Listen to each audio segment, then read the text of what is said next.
Welcome, everybody. Welcome to episode number 110 of Fraternity Foodie. I am your host, Mike Ayalon, CEO of Greek University. We call these episodes Fraternity Foodie because there is nothing like great food to bring people together. We have with us today Fatima M Smith. She is a speaker, a consultant, a facilitator, a survivor, a relentless advocate, and founder of FMS Speaks. Fatima works with individuals and organizations to provide education to move our communities from unhealthy to healthy through discussions on relationships, on race, privilege, oppression, communication, bystander intervention, domestic violence, sexual assault, intimate partner violence, and stalking. As a social worker, she has spent her career establishing inter and intra-agency partnerships instrumental in transforming programming and service delivery models on the needs of clients in service provision. So welcome to the show, Fatima. Thanks for having me. I'm so excited. I'm so excited to have you. We have so many things in common. We talk about similar topics. So I'm just really excited to have you on the show because I think this is going to be an amazing conversation. I'm so glad to have met you, and here you are. You're on the show. So let's talk a little bit about your background. I think our audience would love to hear a little bit on that. You decided on George Mason University for your undergraduate experience. So I'm wondering, why was George Mason the right place for you? First of all, go Patriots. I fell in love with Mason when I went to visit my senior year of high school. I love the fact that everyone at my high school didn't want to go there. So it was, I'm from Richmond, Virginia. So everyone either wanted to go to UVA, Virginia Tech. So it was awesome to find a place that was mine. And so the campus was just gorgeous because it's a newer university. So you didn't have those crusty buildings and, things looking like they're going to fall apart. And I love the proximity to DC. So I'm a city girl, originally from Queens, New York. And so I really gravitated towards that city life, but also having a campus. That was really, really important to me. Like, I didn't want an urban campus. And yeah, just the diversity, there were just so many different people, and not just like color, right? Just people from all over. They had different interests. And the thing, if you are contemplating George Mason, anybody listening, check out I Week, which is their international week. It will blow your mind. So I'm through and through. I bleed green and gold. Love it. I love it. Actually, one of my neighbors, her son actually is at George Mason now. He's wrapping up his senior year. He's a fraternity man, and he's having the time of his life. And he's also, just like you, just a huge fan of the university. So it's so interesting to speak to graduates who are like, yeah, this is the real deal. This place is amazing. Yeah. So it's funny that you say that. I'm a volunteer with their Mason alumni network. So I send letters to people that are recently admitted. I'm yes, Mason. I love it. That's so cool. And so you're also a member of Zeta Phi Beta Sorority Incorporated, Zeta Omicron chapter. Yes. So what was special about Zeta Phi Beta that made you want to join? Yeah. So first, I want to say happy early Founders Day, sorors, January 16th. I actually went to Mason with no real understanding of Greek life. No one in my family was Greek, and I really just didn't think it was for me.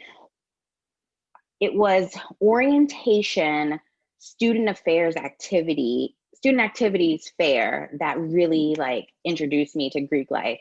And they were actually the only organization that asked me about me. They never talked about the chapter. So when I came up to their booth, they were just like, oh, what's your name? How are you doing? What brought you to Mason? What are you thinking about majoring in? And it just felt like, oh, these are going to be my good girlfriends, So I kept their little brochure, and when they would have events, they would send emails. And so I went and went as a participant. Then my participation turned into me being an interest, and then my interest, you know, the rest is history. I crossed fall 2007, and so that was my first semester, second year that I joined. And so it just felt right. Like I felt like they were genuine people. They were not only making Mason better, but they were so involved in Fairfax, like, which is the surrounding county that George Mason resides in. And so I love that. Like, yeah. Yeah, our stories are so similar because my parents were from another country. So certainly they were not Greek and they had no idea what fraternity was all about. And then eventually down the road, I become the executive director of the fraternity and they still didn't know what I do for a living. They don't understand any of it. And so, I mean, they're just happy that I'm happy, but I don't even think my parents would be able to tell you the first thing about Greek life. Yeah. I get you. We're here. So, and you got your Master of Social Work from VCU, from Virginia Commonwealth University. So I'm Yes. wondering, Go Rams. that's right. You're a very proud alum of VCU as well. So why did you decide to go this route of social work? What was it about social work?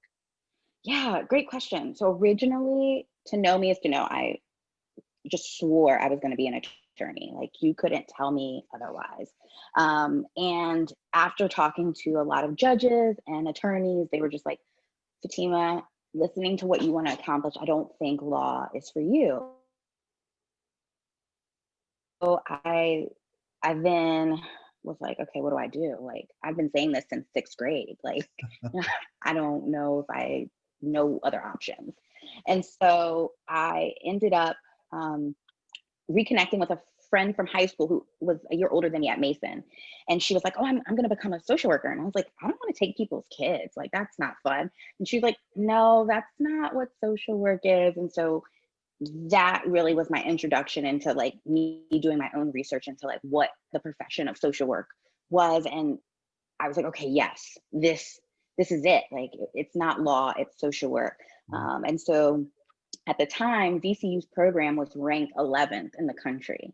And it's also where I grew up in Richmond, Virginia. And so it just made sense financially. I could come back home, live with my parents, get an education. And I also qualified for in-state tuition. So that's always helpful. And so, yeah, I just really resonated with the profession and the ability to do so much with just one degree. And if you look at kind of like my body of work, it reflects the diversity that an MSW brings. I love that you were talking to judges and attorneys and you found out that it really wasn't the fit you thought it was going to be, because I think not enough college students are doing that. They're not having those types of in-depth conversations with people that are actually currently doing the work to see, what does a day in the life of a judge or a day in the life of an attorney look like? And does that really align with what you want to do for forever? Because I mean, I think that's where a lot of people fall into traps and then they find out it's really not what I want to do. Yeah, I was fortunate to have folks in my life, and there were times where I forced folks into my life. Like I would see what they were doing on Google and I'm like, hey, so I'm a random kid at Mason, would you mind having coffee with me? And some folks took me up on it, and that informal mentorship meant the world, because I really feel like this is where I'm supposed to be, like doing what I'm doing, learning what I learned through my MSW program at VCU. So I'm so thankful. So anyone out there, I encourage you to ask people out for coffee. People love talking about themselves. They will tell you everything. So yeah, do it. Great advice. Now, in your bio, you make it very clear you're a survivor and you're a relentless advocate. Tell us a little bit more about your story. Yeah. So I am a childhood domestic violence survivor, which means I grew up in a household where there was domestic violence. And then I was sexually assaulted by a coach in middle school. And in high school was raped by a classmate. And I've had some unhealthy relationships along the way. And that the incident with my coach in middle school really was what told me, yes, you need to become an attorney. I wanted to be specifically a guardian ad litem, which is a child's advocate or an advocate for someone who cannot advocate for themselves. And it really just shaped my purpose, really. Like, so instead of like, you know, a lot of times people are like, oh, sexual assault doesn't define me. And it doesn't define me, but it's definitely a part of my story. And it's something I embrace, and it has influenced my volunteer decisions, my career decisions, my personal decisions. And so it was really important to me to volunteer and in my professional life, get connected with survivors, to be that support, and be that aid. So I don't like to say like help, because I think survivors are probably going to be the most resilient people you will ever meet. And so they don't necessarily need help, but that support of like, hey, you're awesome. Like, you woke up today and you took a shower. Like, that's awesome, you know? So being able to be that person was really important. And then it took on a life of its own. Like, I ended up advocating this past General Assembly session, got a law passed based on my experience. So we changed the law in the state of Virginia that instead of 1 year after you turn 18 to press charges for sexual assault as a misdemeanor, you now have 5 years after. In about 2 years, I plan to go back to General Assembly and ask them to change the law again to no statute of limitations. 14 other states have that, so it can be done. And so, yeah, so my advocacy is one-on-one. My advocacy is meso, meaning like a mixture of individual and community, and then also on that like policy level. Thank you so much for sharing your story. I know there's a lot of listeners out there that really, they feel that because it's something that they've experienced as well. And it just shows that hope and healing is possible. Yeah. And you're making a difference out there, I think. And that's all that we can do, is just go out and make a difference for others and try to prevent these types of situations from happening in the future, right?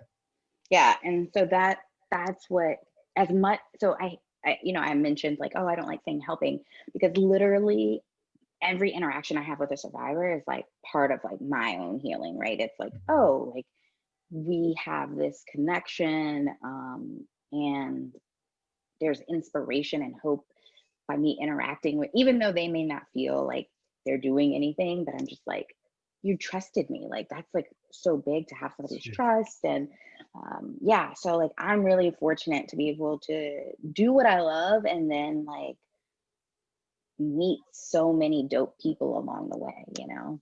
Yeah, I love that attitude. That's awesome.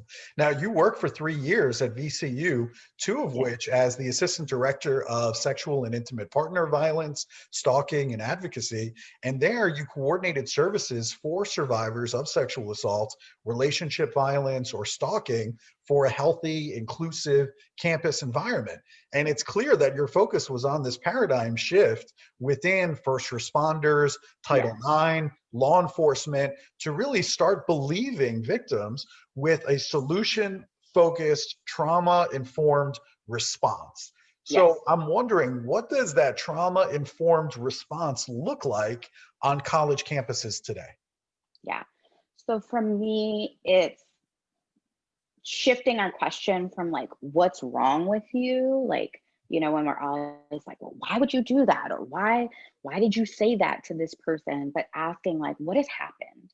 Like, what has happened that has allowed this person or people, because sometimes assault is perpetrated by multiple people at once. What allowed these people to think it was okay to do that? Like, what in our society has enabled us? So like shifting the line of questioning to the perpetrator instead of the survivor. So often we're like asking the survivor, like, why did so-and-so do this? And I'm like, when somebody robs your house, you don't ask like, why did they pick your house? Like, maybe you should have painted your house a different color so it wasn't so attractive on the street. Like, we don't say those things, right? So we need to be asking questions of, like I said, like, why did this person think it was acceptable to do this? Why do we have systems that don't believe survivors or question survivors? And also, trauma-informed response is allowing people to say, like, you are the expert of your experience. You are the expert. I have a master's degree, I have a bachelor's degree, I have umpteen years of experience, but I've never experienced what you experience. And because of that, you are in charge. You have the power and control when you are engaging with me, at least. And that's what I train law enforcement, Title IX professionals, faculty and staff on, is like, you are the expert and I am just your GPS. So I'm here along the ride. I'm going to help you get the different routes and let you know, like, if you can stop for Chick-fil-A on the way to someplace, or, avoid highway tolls. But you are in charge, because as much as I know, I don't know the situation as intimately as you do, because you lived it. Mm-hmm. And so when you shift that so that I am like your co-pilot, there is this like, so I got my power and control taken away during this assault or series of assaults, because sometimes it can take place over months or years. But when you're engaging with me, I'm your co-pilot, and you have power and control. So the thing that was taken away from you in the process of getting help, we're not going to then turn around and take it away from you again, right? Because we're trying to help. And I think that's where you see more students, at least in our experience at VCU, we saw more students being willing to come forward because there was no pressure, there was no judgment. And we understood that, like, healing is a journey.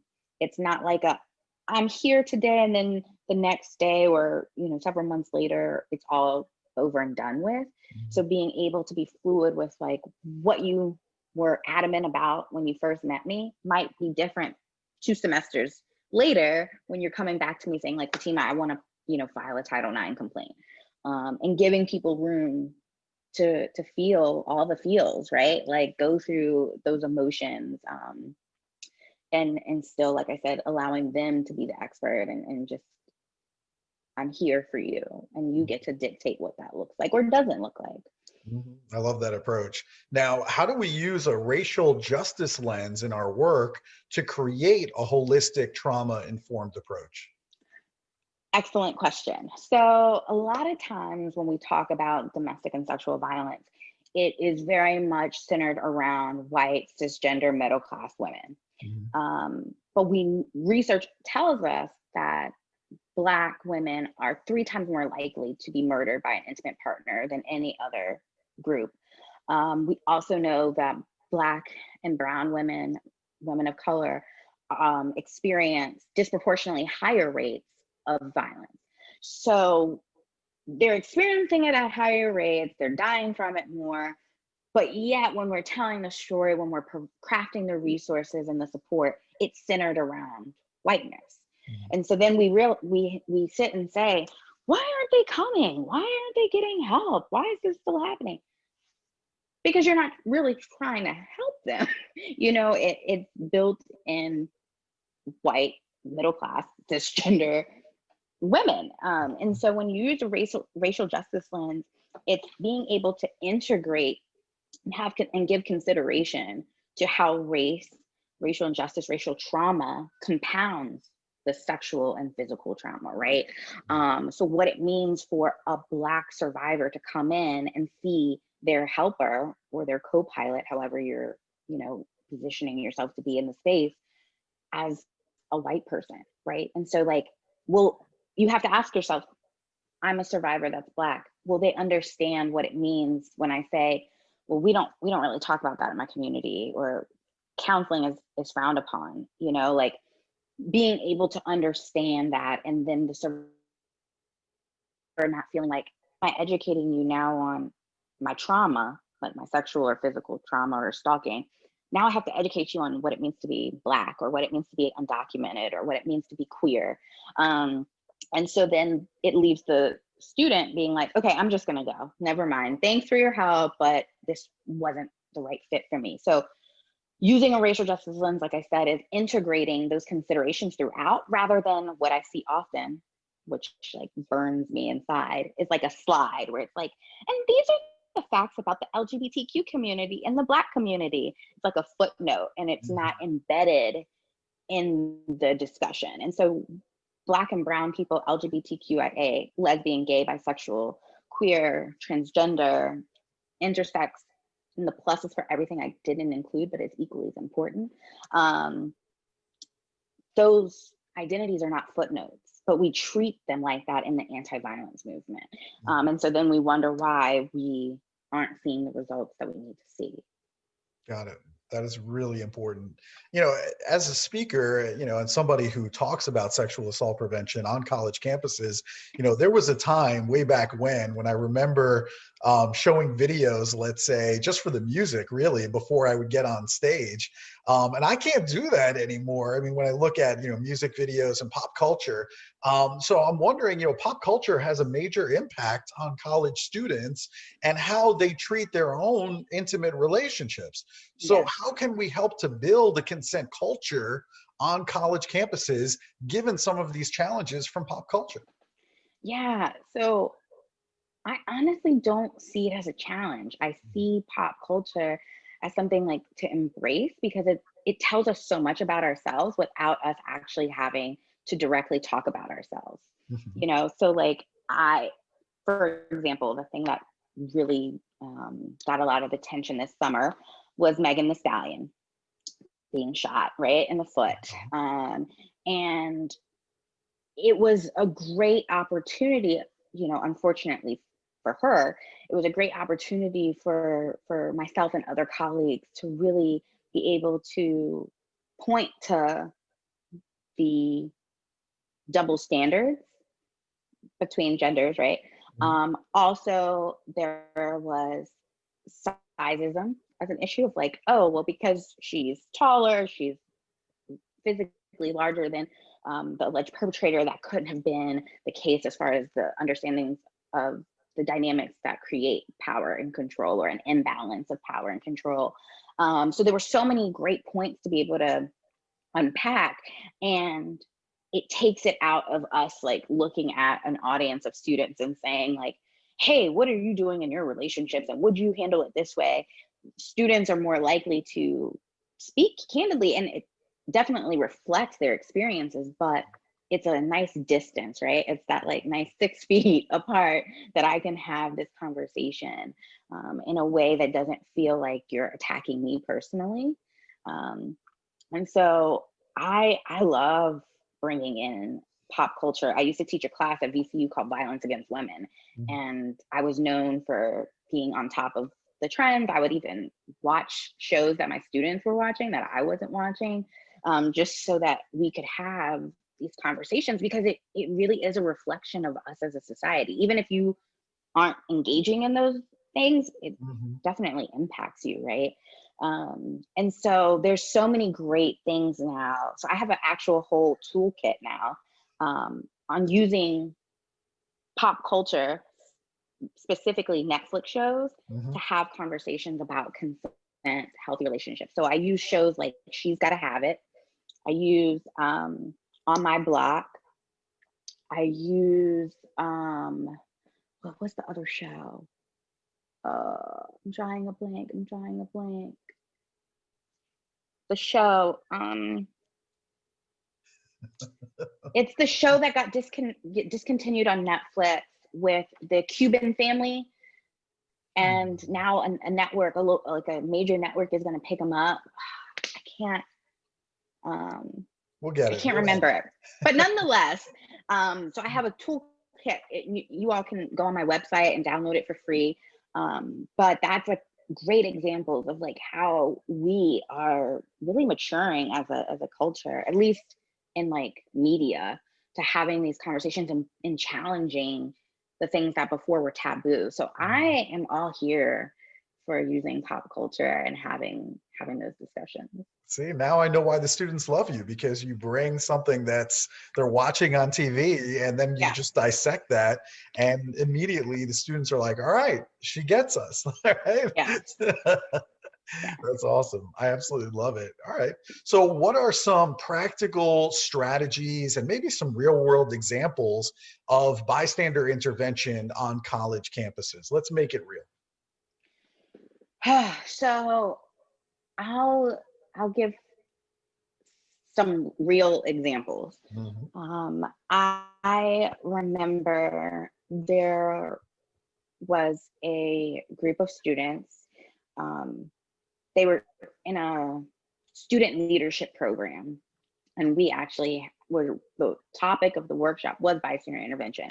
Mhm. And so they had given some real life examples, and one of the examples were they were entering the elevator in their dorm, and I'm going to say dorm slash residential facility, because I know people don't like saying dorm if you're a part of res life, so I want to be mindful. Residential hall. And a student said, I don't want to get on because he's going to blow up the elevator. They were talking about another student who had a hijab on. And the student didn't say anything to the people that said it, Mhm. but said something to her of like, hey, I just want to check in to see how you're doing. And I know some people listening might be like, that's not intervention. And I push back and say, intervention is before, during, and after. A lot of times people think they have to put an S in their chest and a cape on their back and swoop in and save the day. Like, that's not just the only way to do bystander intervention. But checking in with that person to say, like, hey, how are you feeling? What do you need in this moment? I thought was a great example, because bystander intervention is also assessing your own self, right? Of like, what do you feel comfortable with? What is your safety how is your safety gonna be compromised, or the safety of other people if you intervene? And so that student, based on their comfort level, their expertise, waited until they had stepped off to check in, and then reported it to their superior. And so I love giving that example because, again, it reminds folks that you don't have to throw bows. Like you don't have to like get into a verbal confrontation with someone. There are ways to make an impact and to let that student know, like, hey, this person didn't tolerate what was said. Like they didn't agree with that, and there was solidarity in that. Another example of bystander intervention. I think it's used quite often. It's not a specific group of people at VCU or Mason that I'm thinking of, but there's strength in numbers of just having like that buddy system of like, hey, if you're going to the bathroom, I'm gonna check on you in 5 minutes. If I don't see you, we're having a designated driver. There's going to be someone that, and it might not even be a driver, because nowadays everyone takes an Uber or a Lyft, hopefully Lyft. And, so, but there should be a designated person that's kind of like watching over the group. That's not going to be, we all can't be, scarecrow junk. Like, we all just can't do that. Mhm. There has to be one person that is gonna, be coherent and kind of rein everyone in. So that's a method of bystander intervention during, an encounter. Like, I personally have had instances where I will say something in the moment, but that's, as you all can see, I have no problem speaking my truth in my mind, and so I am very comfortable with saying, like, hey, I don't think what you said was appropriate. Are you able to rephrase or help me understand why you said what you said? But I think whatever it is that you do, know that it has an impact. And I think sometimes people are like, I don't know if it matters, so I'm just not going to do it. The worst thing that you can do is nothing. So I think intervening before, during, and after, it all matters. It all like chips away at, us getting to a place where we're free of violence, we're inclusive, and we're healthy. I love those examples, before, during, and after. And I teach that before so much because I think we can prevent so many incidents on college campuses if we just talk about the before. If we, as a fraternity, talk about what are we going to do when we see X, Mhm. right? And let's talk about that in advance. We know we're having a party on Saturday, so let's Right. talk about it now. When we see, Right. something happening, when we see a couple going up the stairs to the bedrooms in the house, and we know that they're both intoxicated, what are we going to do? Let's talk about Right. this before the Yeah. incident Let's happens. game plan. Yeah. So I like to say, like, let's game plan and pre-game. Like, it Yeah, goes together. You know what I mean? Like, it's great to get all excited, and get dressed up for the event, but like, in that process, incorporate game planning. Like, yeah, because it's a lot easier to act when, to your point, it's already been discussed, that's right. versus now you're trying to process what you're seeing because it never crossed your mind that this would happen. And Right. then you're trying to figure out, like, who do I talk to about this? And before you know it, it's It's the over. moment's gone. It's gone. Right. I love it. All right. Really good stuff. I also see that you're the founder of Collective 365. So tell our audience Yeah. more about this community. Yeah. So this is my latest baby. Not, I got pregnant with the idea in 2016, gave birth in summer 2020. And basically, it is a network of individuals coming together to celebrate Black and Brown communities and ensure that there's sustainability in them by creating grant funding and capacity building opportunities. So folks feed in money, however much they want to give, and it creates a large pot of money. People then apply for the grants, and then we divide up the money based on the applications. And then if we can't give people money, we then offer them capacity building. So for example, I might say, Michael's asking for $5,000. We can't give 5,000. Maybe we can only give 2,000. But we want to offer you 10 hours pro bono of some social media marketing strategy. So we're going to give you some evergreen material to help you grow Greek University. Excuse me. So that's one way that we are trying to support, individuals, groups, businesses, and nonprofits who traditionally wouldn't have access to foundation giving, because we know that 2% of foundation giving is given to Black and Brown led organizations. 2%. It's a very, very small percentage of money. And so our organization is trying to become the new funding source, and reimagine philanthropy, and let people know that you don't have to be Jeff Bezos to be a philanthropist. You don't have to wait until you're dead and leave it in your will to give. If you have $5, $0, $5,000, we want and we need you. So I encourage anybody who's interested in giving their time, talent, and treasure to DC, Maryland, Virginia communities that are Black and Brown to join us. Right now, we've got a little over 15,000 raised. Our goal is 25K by February 1. Applications are open February 1. So we're really, really excited. We've got some good media coverage, and it's really, really exciting to be doing something new and that is rooted in social justice and allowing Black and Brown people to be decision makers and thought leaders in their community. I'm going to be cheering you on, and I'm going to make a donation Thank too. So you. I think that's awesome. Thank you. Collective 365. I love it. That's Yeah. an amazing, amazing cause. And we love to eat really good food here at Fraternity Foodie.